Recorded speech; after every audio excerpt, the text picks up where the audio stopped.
réalisateur. Qui est aux manettes? Alors, je ne sais pas si cette chanson correspond exactement à ce dont nous allons vous parler maintenant. C'est un salon du bien-être et des médecines douces qui va se dérouler début février à Paris. Et on va s'intéresser à l'un des aspects de ce salon, une méthode. On va voir comment ça s'appelle avec Laurence Stolazza. C'est le shiatsu, vous connaissez peut-être. C'est une pratique, on dit? Pratique. Une pratique, d'accord. Pratique, une discipline. Ça vient de c'est Japon ou Chine? Alors, ça vient du Japon. Ancestralement, historiquement, ça vient de la médecine chinoise, mais ça a été récupéré par les Japonais. Et d'abord, l'étymologie, shiatsu, c'est un nom japonais. Ça veut dire thérapie par les pressions des doigts. Alors, au Japon, le shiatsu est enseigné dans les écoles, agréé par le gouvernement et joue dans le domaine de la santé un peu le même rôle complémentaire qu'en France de la kiné et de l'ostéopathie. En France, en Europe, nous avons les kinés et les ostéopathes. Et bien, au Japon, ils ont les praticiens en shiatsu. C'est une technique thérapeutique qui est également utilisée beaucoup, très répandue aux États-Unis. Technique préventive. Il y a des cliniques shiatsu aux États-Unis. Il y en a aussi aux Pays-Bas, où les prestations de shiatsu, figurez-vous, sont en partie remboursées par la sécurité sociale et les assurances maladie.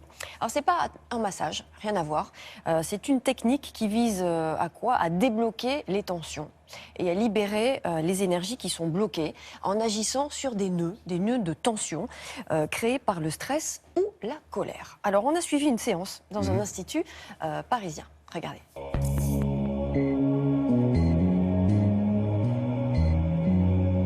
Le shiatsu n'est pas un massage, c'est une discipline énergétique qui permet de prendre conscience d'état émotionnel et physique de son corps.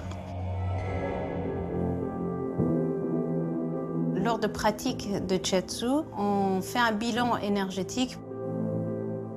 Est-ce que vous avez des douleurs particulières? Oui, j'ai des tensions dans les épaules. Alors, il pourrait y avoir des points très douloureux. Pour que le travail soit efficace, il faut, quand il y a des points douloureux, souffler en profondeur. Avec la position des mains, on détecte les points qu'il faut travailler, les points qu'il faut disperser ou les points qu'il faut recharger en énergie. C'est matérialisé sous la forme d'un amas, d'un grain de riz qu'on sent sous nos doigts. Ça peut être aussi un manque de chaleur, un manque d'énergie. Ça peut être le surplus de chaleur dans un organe qui montre une inflammation. Les cas les plus courants sont les tensions excessives dans les épaules. Ce sont des blocages émotionnels au ventre. Le ventre est souvent bloqué par des émotions, la peur, la tristesse.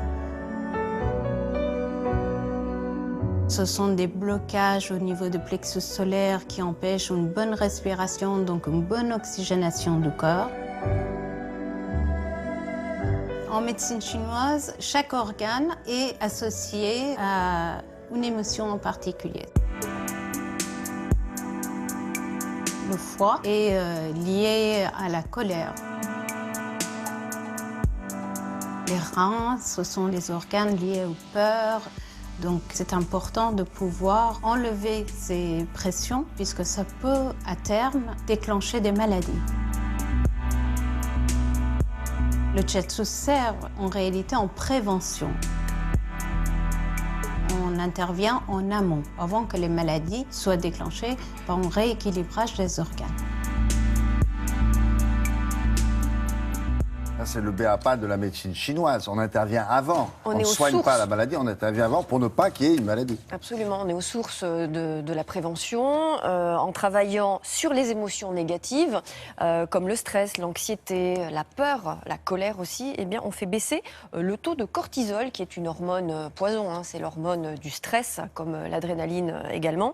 Lorsqu'on est en état de stress, on sécrète toutes ces hormones toxiques et justement ces pratiques-là sont faites fait pour rabaisser les tensions, diminuer ses émotions, parce que le mauvais état émotionnel d'un individu peut, on le sait aujourd'hui, avoir des incidences sur la survenue de maladies, notamment de cancer. Alors, c'est une pratique qui n'est pas exercée par des médecins. Du tout. Ce sont quoi, des centres de... Ce sont des thérapeutes, ce ne sont pas des médecins, ce sont donc des instituts de bien-être. On n'est pas dans la médecine, on est dans le bien-être et dans la prévention. Selon la médecine chinoise, on en parlait, qui est reprise par le shiatsu, vous savez que chaque organe correspond à une émotion. Par exemple, le foie, ça correspond à la colère, les reins, ça correspond à la peur, et l'inquiétude correspond à la rate.